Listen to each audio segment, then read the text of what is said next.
Alors, bonjour, chers internautes, disciples de la didactophilie, amoureux de la didactophilie. J'aborde donc dans cette vidéo un sujet d'actualité qui est en étroite relation avec le combat que je mène depuis quelques semaines à travers la didactophilie, un concept auquel vous êtes déjà habitués depuis quelques semaines, quelques mois, quelques temps. Alors, désormais, je vais saisir au banc l'actualité qui porte sur la formation, l'éducation, la pédagogie pour m'adresser à vous. Pour rappel, mon combat à travers la didactophilie est d'amener les jeunes Africains qui constituent 50% de la population au moins à aimer les études, la formation, l'apprentissage dans tous les secteurs que nous offrent les gouvernants, les décideurs et d'autres acteurs de la société. Après avoir constaté malheureusement que beaucoup de jeunes désertent les lieux de savoir, les lieux d'apprentissage et de formation, ne vont pas à l'école dans leur généralité, dans leur ensemble, ces jeunes-là. Alors, il faut les interpeller quelque part pour leur dire qu'aucune nation ne s'est développée sans les jeunes et sans les champions qu'on appelle les champions de l'éducation, de la formation, qui soient bien formés. Ne rêvez pas. Aucune nation au monde l'a fait, donc ce n'est pas l'Afrique qui va innover négativement dans ce sens-là. Un citoyen jeune, non formé, mal formé, sous-formé ou formé à dessous est un danger public permanent. Nous les appelons les DPP, danger public permanent. C'est pourquoi j'interpelle ici les décideurs africains à investir massivement dans le domaine en faisant appel à des intelligences novatrices et innovantes afin de faire face à l'inexponentielle et l'insaisissable concurrence à laquelle nous sommes livrés, nous faisons face tous les jours. Les autres continents se développent à une vitesse métronomique. Pourquoi? Parce qu'ils sont allés à l'école, ils se sont préparés. Ce sont les jeunes qui sont les fers de lance. Il faudrait donc que l'Afrique puisse suivre cela. EduQuaiz, votre partenaire pour une école privée de qualité. Alors, je voudrais prendre en exemple ici deux pays francophones qui doivent inspirer les autres. La Côte d'Ivoire de son Excellence M. Alassane Ouattara et le Bénin de son Excellence M. Patrice Talon. Pour la Côte d'Ivoire, nous avons trois ministres actuellement qui suivent et opérationnalisent la vision de leur leader, son Excellence M. Alassane Ouattara. Il s'agit de qui précisément? Nous avons le ministre Mamadou Touré de la promotion de la jeunesse, de l'insertion professionnelle et du civisme, service civique. Nous avons la ministre professeure Maria Toukono de l'Éducation nationale et de l'alphabétisation. Et enfin, nous avons le ministre Kofi Nguessan de l'enseignement technique, de la formation professionnelle et de l'apprentissage. Pour le premier, Mamadou Touré, l'employabilité des jeunes après la formation est un défi qui relève chaque jour depuis sa nomination. Le ministre Mamadou Touré est fertile en imagination, fertile en innovation. Avec les TIMO, les travaux à haute intensité de main-d'œuvre, les projets puisés dans le PGGouv qui sont accompagnés, et des milliers de jeunes, des millions de jeunes d'ailleurs, ivoiriens, ont pu gagner leur autonomie réelle. C'est de cela qu'il s'agit lorsqu'on parle de jeunesse consciente. Il faut que la jeunesse sorte de ce que nous avons appelé le système DSF. On se débrouille sans formation. Hein, ce n'est pas un bon système. Débrouillardise sans formation DSF pour rentrer dans ce que nous avons appelé le FAM, la formation, l'apprentissage, le métier ou l'emploi. Il faudrait que les jeunes aient cela en tête et que cela soit enseigné partout. Félicitations donc au jeune ministre Madou Touré, car vous le savez mieux que moi, monsieur le ministre, une jeunesse désœuvrée ou débrouillarde est une bombe sociale à retardement.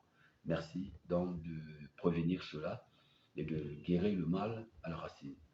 Le deuxième qui va nous intéresser, ou la deuxième, c'est une femme, professeure Maria Toukoné, avec le concept lancé par le président Ado, entamé par la ministre Kandia Kamara qui parlait de l'école obligatoire pour tous. C'est un concept qu'il faut expliquer. L'école est obligatoire pour tous. Ce n'est pas un slogan creux, ce n'est pas un slogan ronflant, c'est un slogan qui doit se matérialiser. L'école obligatoire pour tous. Je suis donc heureux de voir Madame le ministre Madame Toukoné saisir à bras le corps un volet de son ministère, celui qu'on appelle l'alphabétisation.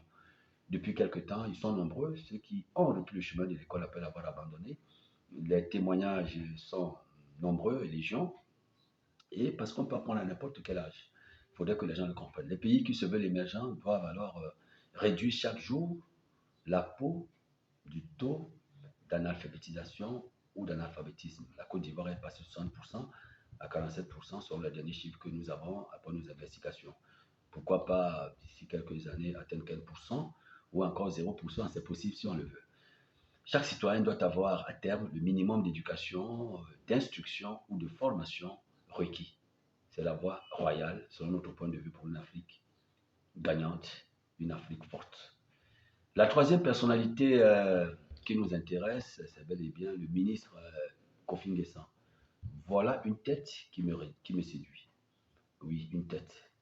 Une bonne tête, une tête bien faite. Il apporte une révolution substantielle et visible au niveau de l'enseignement technique, la formation professionnelle depuis qu'il a été nommé. Tous les centres de formation professionnelle technico-tranquille sont devenus des lycées techniques professionnels ou industriels, parachevés, bien équipés, et ces lycées ont commencé à recevoir des jeunes. Le ministre veut former une jeunesse dans des conditions respectant les standards internationaux afin de garantir à cette jeunesse une qualification reconnue ainsi qu'une insertion en une activité décente. Le tout n'est pas d'insérer les jeunes, il faut les insérer dans des activités qui sont décentes. C'est le pari qu'il faut relever et c'est le grand défi. Apprentissage des métiers, formation et perfectionnement dans les filières tertiaires et industrielles.